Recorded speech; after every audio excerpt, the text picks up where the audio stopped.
India में एक नदी सिर्फ पानी नहीं होती, एक नदी एक माँ होती है। उसका नाम गंगा है। वह सिर्फ पहाड़ों से समुद्र तक बहने वाली एक धारा से कहीं ज्यादा है। वह एक देवी है, एक दिव्य प्राणी जो स्वर्ग से धरती को आशीर्वाद देने आई है। लोग उसे जीवन का स्रोत, पवित्रता देने वाली और अनंत प्रेम का प्रतीक मानते हैं। उनका मानना है कि उसका पानी चिंताओं को धो सकता है और आत्मा को शांति दे सकता है। सबसे ऊंची चोटियों से लेकर विशाल मैदानों तक उसकी यात्रा पीढ़ियों से सुनाई जाने वाली कहानी है। वह लाखों लोगों के लिए जीवन रेखा है, इतिहास की एक शांत गवाह है और हमारे रोजमर्रा की दुनिया में दिव्यता की उपस्थिति की एक निरंतर याद दिलाती है। गंगा की कहानी प्यार और भक्ति की कहानी है। यह हमारे ग्रह पर नहीं बल्कि बहुत दूर स्वर्गीय लोकों में, देवताओं की दुनिया में शुरू होती है। वहां वह एक सुंदर चमकती हुई नदी के रूप में बहती थी, सभी दिव्य प्राणियों के लिए एक आनंद। लेकिन पृथ्वी पर भागीरथ नाम के एक महान राजा ने उसे नीचे आने के लिए प्रार्थना की। उसने कई सालों तक प्रार्थना की, महान धैर्य और दृढ़ संकल्प दिखाया। उसे अपने पूर्वजों की आत्माओं को शांति देने के लिए उसके पवित्र जल की जरूरत थी। उसकी प्रार्थना इतनी शुद्ध और उसका दिल इतना सच्चा था कि देवताओं ने सुनी।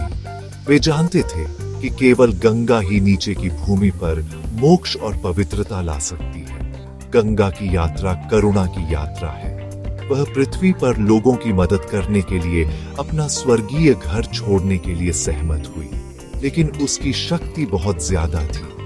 उसका प्रवाह इतना तेज था कि पृथ्वी उसके अवतरण को संभाल नहीं सकती थी।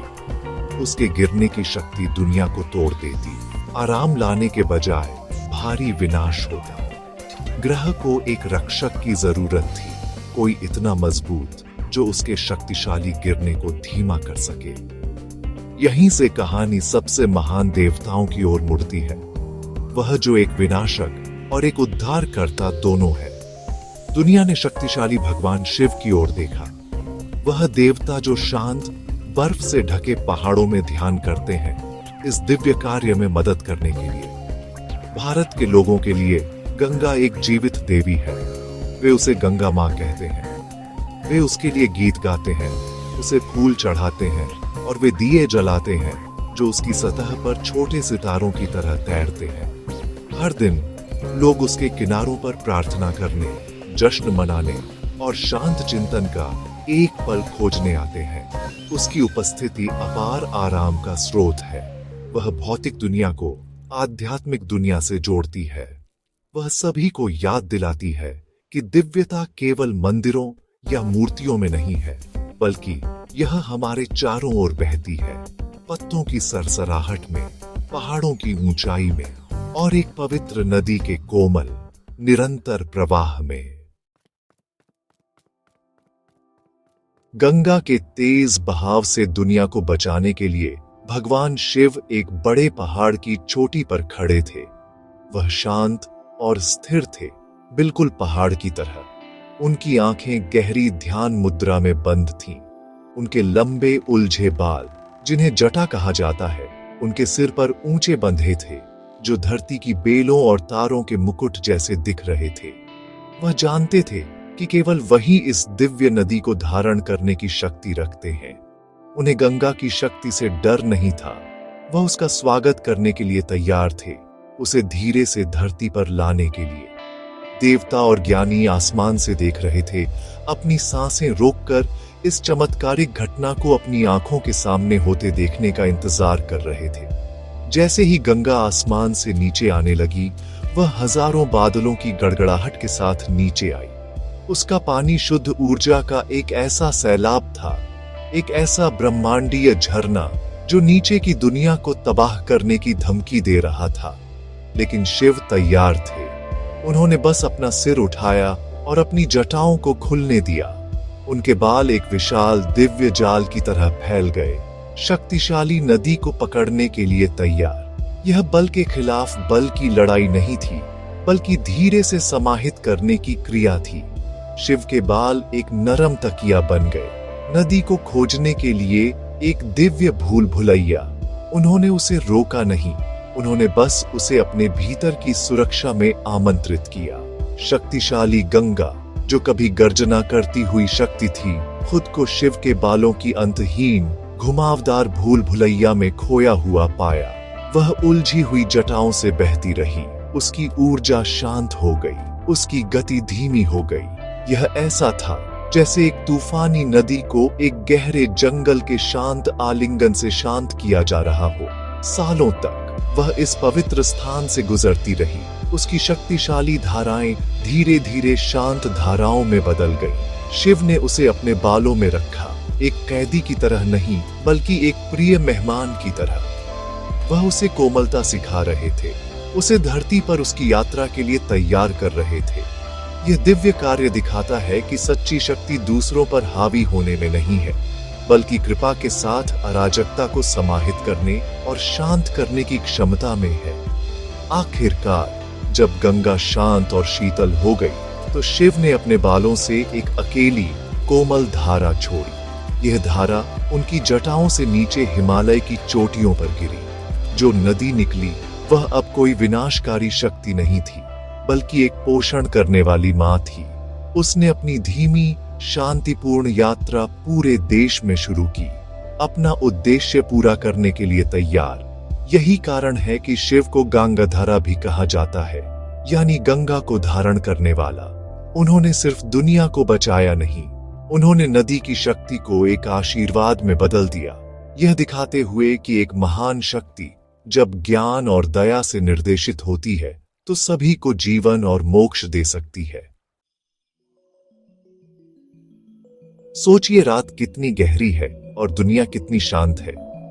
एकमात्र आवाज गंगा नदी की हल्की गुनगुनाहट है, जैसे वह बहती है। ऊपर पूरा चांद तेजी से चमक रहा है, अंधेरे मखमली आकाश में एकदम सही चांदी की थाली जैसा। इसकी रोशनी सूरज की तरह तेज नहीं है, बल्कि नरम और जादुई है।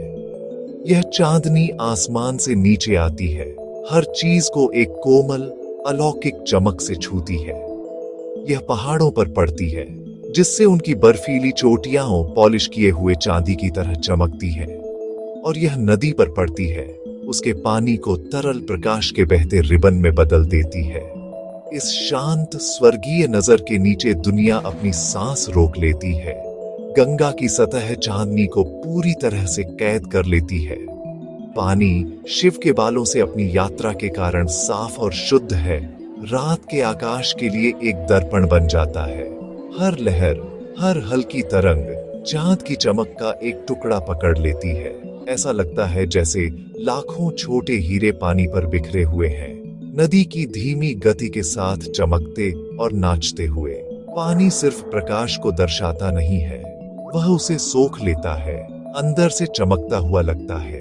ये कोई साधारण प्रकाश नहीं है, ये एक आध्यात्मिक चमक है, एक चमक जो इस खूबसूरत नजारे को देखने वाले किसी भी व्यक्ति के दिल को सुकून देती है और मन को शांत करती है। ये चमक सिर्फ प्रकाश का एक भ्रम नहीं है, नदी किनारे बैठे लोगों के लिए यह गंगा के दिव्य स्वभाव का एक संकेत है। उनका मानना है कि चांदनी नदी की आध्यात्मिक ऊर्जा को जगाती है। नरम प्रकाश उसका असली रूप प्रकट करता है, न केवल एक जल निकाय के रूप में, बल्कि एक जीवित सांस लेती देवी के रूप में। चांदनी का अभिषेक उसे और शुद्ध करता है, उसकी पवित्र शक्ति को बढ़ाता है। इन्हीं शांत चांदनी रातों में नदी का गीत सबसे स्पष्ट होता है। यह शांति का गीत है, धरती के लिए एक लोरी है, एक अनुस्मारक है कि अंधेरे में भी एक कोमल मार्गदर्शक प्रकाश है जो अंतहीन रूप से बहता है और आशा प्रदान करता है। जैसे ही नदी अपने रास्ते पर बहती है, चांदनी वाला पानी शांति की एक चलती हुई तस्वीर बनाता है।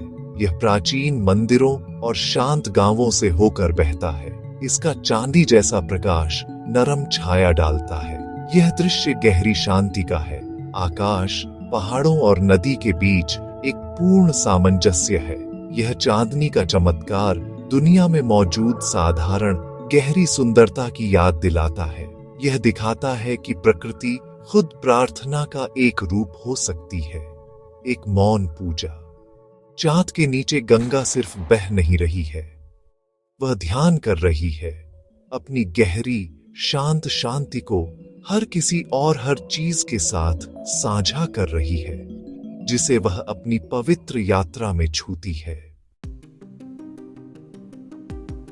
ऊंचे हिमालय गंगा की यात्रा पर चुपचाप खड़े उसकी रखवाली करते हैं। ये सिर्फ पत्थर और बर्फ के पहाड़ नहीं हैं, इन्हें देवताओं का घर, पवित्र और प्राचीन माना जाता है। इनकी चोटियां, जो कभी न खत्म होने वाली बर्फ से ढकी हैं, आसमान को छूती हैं। ऐसा लगता है जैसे वे धरती को स्वर्ग से जोड़ रही हों। वे नदी के नीचे बहने के लिए एक शानदार, अद्भुत पृष्ठभूमि बनाते हैं। पहाड़ मजबूत, शांत और बदलते नहीं हैं, जबकि नदी बहती रहती है, चलती रहती है और हमेशा बदलती रहती है। साथ में वे एक परफेक्ट बैलेंस बनाते हैं, चीजों की एक तस्वीर जो स्थायी है और जो बहती है, दैवीय शक्ति और कोमल सुंदरता का एक साथ पूर्ण सामंजस्य में रहना। गंगा को इसलिए प्यार किया जाता है क्योंकि वह एक निरंतर जीवन देने वाला प्रवाह दिखाती है। वह सबके लिए बहती है, किसी को पसंद नहीं करती। वह प्यासों को अपना पानी देती है, वह खेतों को बढ़ने में मदद करती है ताकि फसलें उग सकें, और वह कई जीवों को घर देती है बिना कुछ उम्मीद किए। यह देना ही लोगों को उसे माँ के रूप में देखने का कारण है। एक माँ अपने बच्चों के लिए बिना कुछ मांगे सब कुछ देती है। गंगा का प्यार भी ठीक वैसा ही है, अंतहीन, देने वाला और सब कुछ घेरने वाला। उसके पानी को भगवान के आशीर्वाद का एक सच्चा प्रतीक माना जाता है, एक निरंतर उपहार जिसे लोग अपने जीवन के हर एक दिन देख, छू और महसूस कर सकते हैं। गंगा का आध्यात्मिक अर्थ शुद्ध होने से गहराई से जुड़ा है। हिंदू मान्यता में जीवन एक यात्रा है, और इस यात्रा के साथ हम चिंताएं, गलतियां और दुख इकट्ठा करते हैं।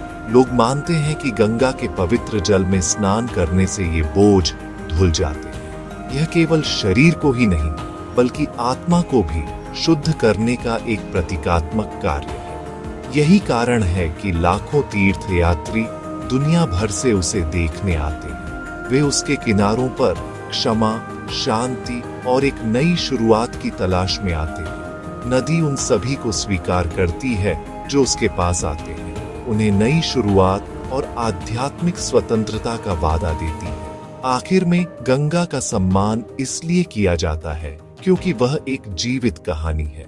वह मिथ, भूगोल और आध्यात्मिकता का एक साथ बहता हुआ संगम है। वह स्वर्ग की बेटी है जिसे महान शिव ने शांत किया है, और धरती पर रहने वाले लोगों की मां है। स्वर्ग से बहते पानी के एक कोमल, जीवन देने वाली नदी तक की उसकी यात्रा परिवर्तन और कृपा की एक शक्तिशाली कहानी है। वह दिव्य को मनुष्यों से जोड़ती है, पहाड़ों को मैदानों से और अतीत को वर्तमान से। गंगा को इसलिए प्यार किया जाता है क्योंकि वह एक स्थिर बहती हुई याद दिलाती है कि प्यार, पवित्रता और जीवन एक अंतहीन पवित्र चक्र का हिस्सा है।